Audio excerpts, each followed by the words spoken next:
What's up, y'all? It's T-Tar. Today we're looking at more of y'all's theories for the Indigo disc. Let's go. It's coming out later today, maybe in like 4 hours after you're watching this. So come back. All right, let's go to your theories. Mutated Pokemon. Hey, T-Tar. You mentioned how Pichikeen may be a mutated form of Glamora.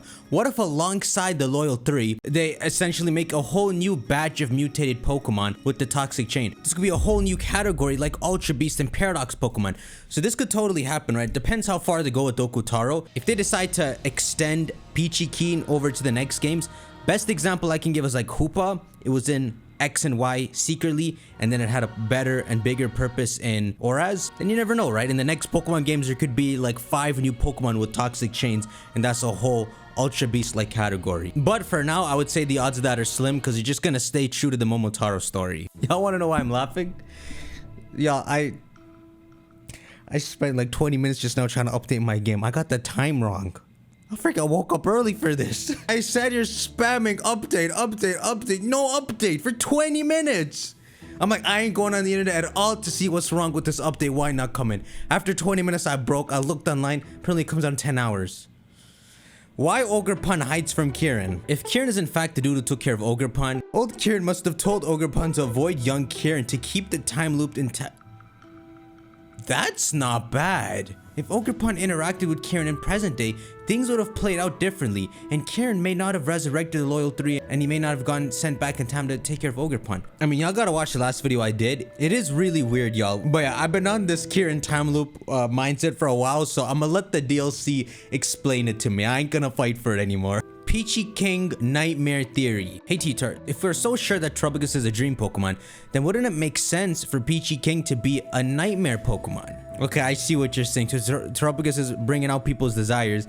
Pichikeen is like latching onto people and like giving them nightmares. It's giving Kieran a nightmare. There's evidence that supports this as well. Dokutaro seems to be the opposite of Tropius. We don't know that, but it does seem like he's granting powers too, as Tropius grants people their wishes, just as Dokutaro made the Loyal 3. But instead of just making them powerful, he made them evil as well and tricked the townspeople into thinking that the Loyal 3 were good.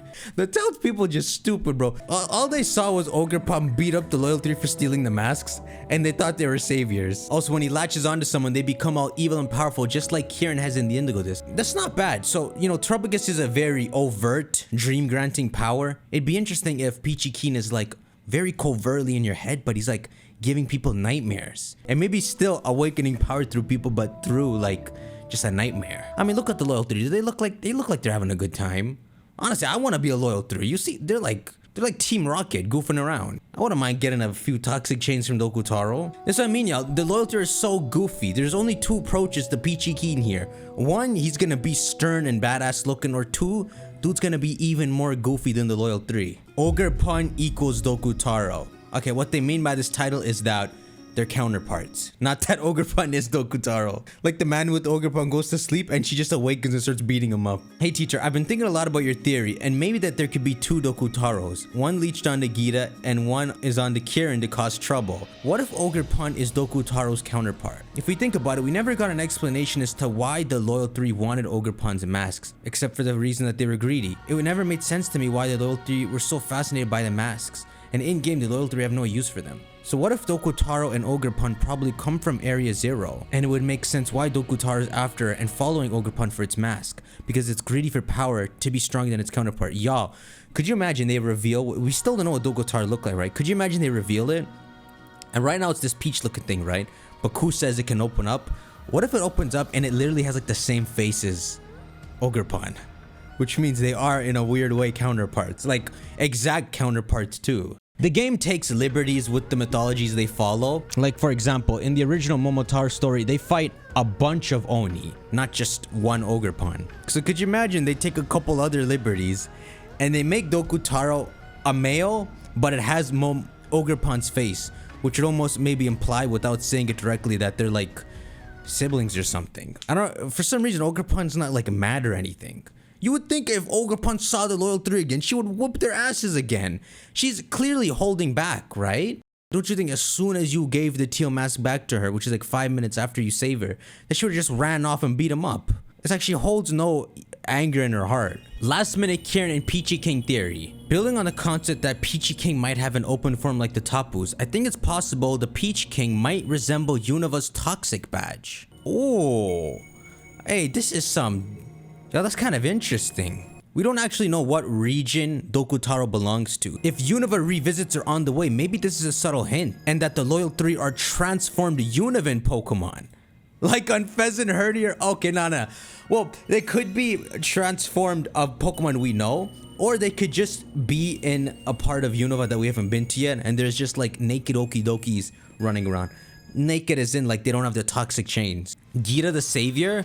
Hey T-Tar, I was watching your theory videos and I thought back to the Gita video regarding her maybe being a Glamora. Considering we believe Kieran is going to awaken Tropigus into going Cataclysm mode, I wonder if Gita is going to have a role in stopping it. Yeah, Gita useless. Imagine this, we confront Tropigus in its terrestrial form and we lose to it. To avoid Tropigus from continuing its rampage, the Glamora of Area Zero, led by Gita, Queen of the Glamora, the former Glamora that understands Tropigus' powers that grants her human form, steps in to try weaken Tropigus by absorbing its excess energy. Yo, you think Gita gonna sacrifice herself? Gita ain't doing nothing. She ain't not even top champion. What the hell is this? Yeah, let me tell y'all the theory, okay? I wrote like, I have so many theories written down. I just ain't gonna tell you. But I'll tell you this one, alright? I'm freaking mad at myself for trying to update. So, remember the idea that Tropigus is like a Nexus being, which means that if you took all the timelines in the Pokemon world, you wouldn't find Tropigus in all of them. You would only find one Tropigus that exists outside of all of them. The same would probably be true for Arceus' true form. It's gonna take us 20 years to get to there. So think about Tropigus being a cosmic being like that, right? And then number 2 is the other paradox I talked about in a previous video, where somehow I feel it in my soul, before this game ends, they have to unite Scarlet and Violet together. I know that sounds weird, but they have to do it because the Paradox Pokemon are all mixed together in the Pokedex. Paldea's Pokedex, even though, like, as you replay the game, you realize they try to keep the Paradox Pokemon a secret. Clavel makes sure to cover it up, and maybe with this Tropigus stuff, it might come out a bit. But as of now, the Paradox Pokemon are a secret, but they still are a part of Paldea's Pokedex now, which means somehow Iron Valiant has to be capable of existing in Scarlet, for example, and Roaring Moon has to be able to exist in Violet. So I thought of this idea. Pokemon's always taking weird turns in each game, right? So imagine this. Here's the key art for the final battle in the Indigo disc. This is really weird territory, y'all, but I think you'll like how weird this one is. So we got Kieran summoning Tropigus, right? This is supposed to be our final clash. So I got a theory for y'all, right? So imagine, since Scarlet and Violet have to unite to form one big Paldean Dex, if Tropigus exists outside of time, what if Scarlet and Violet are happening alongside each other? In one timeline, Toro's born. In another timeline, Sada's born. They both make the time machine. The way time works, they're gonna converge. So Sada makes the time machine, Toro makes the time machine. Even with different inspirations, the timelines end up converging. So what if the moment we have to fight Tropigus, both timelines fully converge? And so, when we go down to fight Tropigus with Briar and Carmine, the actual raid battle happening with Tropigus, let's say I'm playing Scarlet, is a 4-way raid battle, right? Me and Koraidon, and a counterpart me and Miraidon versus Kieran and Tropigus. Look at this artwork. No, let us settle in. Shut up. Let us settle in. Think about it. Look, both of them are in the artwork, right? Well, now we put them both because, yeah, they just draw both of them. But imagine, right? If my universe and the counterpart game's universe at the same time enter Tropigus' world and they stop Kieran together, that means you can mix their Paradox Pokemon together and complete the Paldean Dex. And also, so check this out. Let's go back to Ku's teaser on how this image works, right? He says Kieran is the culprit and that Carmine and Briar are witnesses. I originally wanted this battle to, well, at least my initial prediction was me, Koraidon and Miraidon independently, the Ride one, Briar and Carmine are the 4 that verse Kieran and Tropigus. But because he calls them witnesses, and then in another tweet calls them the useless duo, it makes me wonder, okay, then who's doing this terror raid? If me and Koraidon, okay, sure. Even if we split ourselves, that's only 2.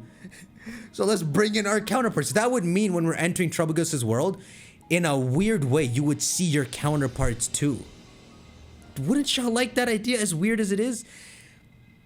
Now there's some, and then look at Ku's image, right? He says savior. Now it's like this image wouldn't be wrong technically if both of us would be here.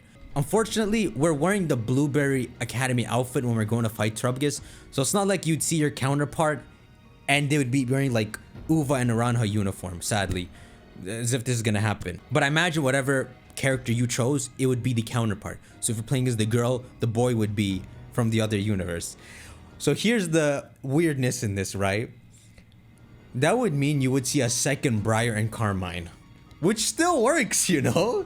So me, Koraidon and Ryan will be fighting Trubogus, and then we'd have Briar and Carmine as the witness on this end, and then Briar and Carmine as the witness on the other end. But then there's another oddity, which is that there'd be 2 Kirans. So what's Kieran gonna do? Just 2, maybe like Trubogus's power is so hard to wield. We got 2 Kirans working together. The Kiran part's what breaks this idea, but y'all have to admit, until we got to the Kiran part, especially if they colored the counterpart universe differently. Even though it doesn't make sense because you can technically play as both games, but for example, if the Briar from the other universe, she was wearing a red top and purple pants, and then Carmine, I don't know, some different colored headband or something.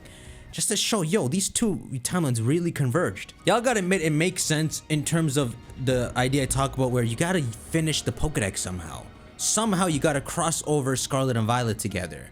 And having Trubogus exist outside of time, which is already how its myth goes in Japanese mythology, it works. Alright, make sure y'all shank that like button. Come back later today for episode 1 of the Indigo Disc. All answers come out, all theories flow in, and we see which ones come out. I'll see y'all in the next video, either later today another theory video or Indigo Disc 1, baby. Take care.